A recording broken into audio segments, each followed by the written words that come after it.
Hi, hello, வணக்கம். ஒரு நல்ல விஷயம் நண்பா. +2 வரைக்கும் ஒரே ஸ்கூலிலே படித்த 4 மாணவர்கள் எக்ஸாம் முடிந்தவுடனே கடைசி நாளன்று ஒரு ஹோட்டலுக்கு போவார்கள். எல்லோரும் அவங்கவங்க சைக்கிள் மேலே ஹோட்டலுக்கு சேருவார்கள். அந்த ஹோட்டலிலே சாப்பிட்டு கொண்டே பேசிட்டு இருக்கும்போது அவங்க 4 பேரும் 50 ஆண்டுகளுக்கு பிறகு மீண்டும் இதே ஹோட்டலில் கலந்து கொள்வோம் என்று, அதுவரை நாம் எல்லோரும் நல்ல கஷ்டப்பட்டு ஒரு உயர்ந்த நிலைக்கு வர வேண்டும் என்று நிர்ணயித்து கொள்வார்கள். அதுவரையில் அவர்களுக்கு சர்வ் செய்து கொண்டிருந்த வெயிட்டர் ராஜு இதையெல்லாம் கேட்டு, சார், நான் மட்டும் இந்த ஹோட்டலிலே வேலை செய்து கொண்டிருந்தால் கண்டிப்பாக நானும் உங்களுக்காக வெயிட் பண்ணுவேன் என்று சொன்னான். பிறகு எல்லோரும் அவங்கவுங்க மேற்படிப்புக்காக வெவ்வேறு இடங்களுக்கு போய் படித்து ஜாப்களை செய்து கொண்டிருப்பார்.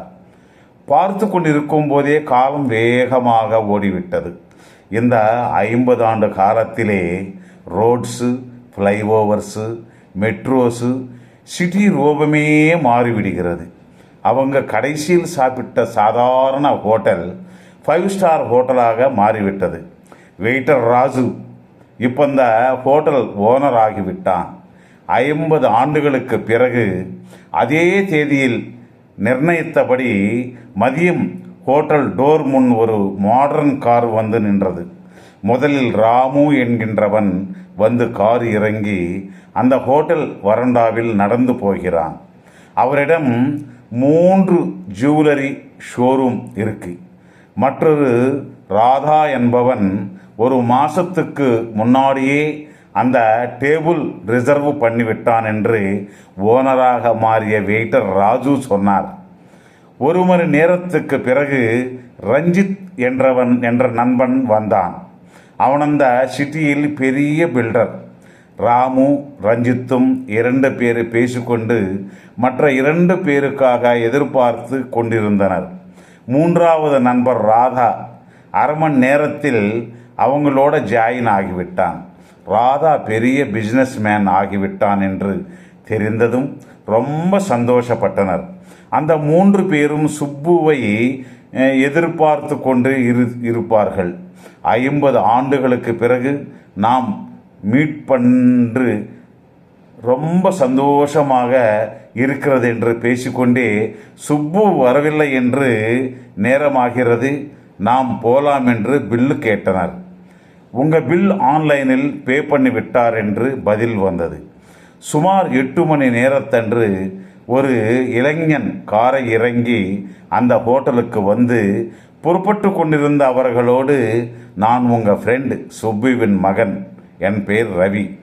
இந்த நாளுக்காக எங்கள் அப்பா முன்னாடியே என்கிட்ட சொல்லியிருந்தார்.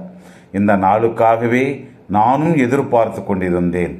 போன மாதம் எங்கள் அப்பாவுக்கு ரொம்ப உடம்பு முடியவில்லை, சரியில்லாமல் இறந்து விட்டார். அதற்கு முன்னாடி எங்கள் அப்பா 50 ஆண்டுகளுக்கு பிறகு நாங்கள் கலந்து கொள்ளும் இந்த நேரத்தில் நான் இந்த உலகத்திலே இல்லை என்று தெரிந்தால் அவங்க ஆனந்தமாக இருக்க முடியாது என்று, அதனால் கொஞ்சம் தாமதமாக போக சொன்னார். உங்களை வணங்கி ஹக் செய்து கொள்ளும்படியும் சொன்னார். எங்கள் அப்பா ஸ்கூல் டீச்சர் ஜாப் செய்தார். என்னை கலெக்டர் ஆவதற்கு எவ்வளவோ கஷ்டப்பட்டார். நான் இப்போ இந்த சிட்டி கலெக்டராக இருக்கின்றேன் என்று சொன்னார். எல்லோரும் ரொம்ப சந்தோஷப்பட்டனர். இருந்தாலும் நண்பன் இறந்ததற்கு அவர்களுடைய கண்களில் கண்ணீரை நிறுத்த முடியவில்லை. நல்ல நண்பனை இழந்து விட்டோம் என்று துக்கத்தில் அந்த 3 பேர் அமைதியாக வீட்டுக்கு சென்றனர். அதனால் நண்பர்களாக இருந்தாலும் சொந்தக்காரர்களாக இருந்தாலும் அவ்வப்போது எவ்வளவு பிஸியாக இருந்தாலும் கலந்து கொண்டு பேசுங்கள். வயது காரணத்தினால் நேரடியாக போகவில்லை என்றாலும் தொலைபேசி மூலமாக தொடர்பு கொள்ளுங்கள். ஏனென்றால் எந்த நேரத்தில் யாரை இழந்து விடுவோம் என்று யாருக்கும் தெரியாதல்லவா? அதற்காக தான். நன்றி, நன்றி, நன்றி.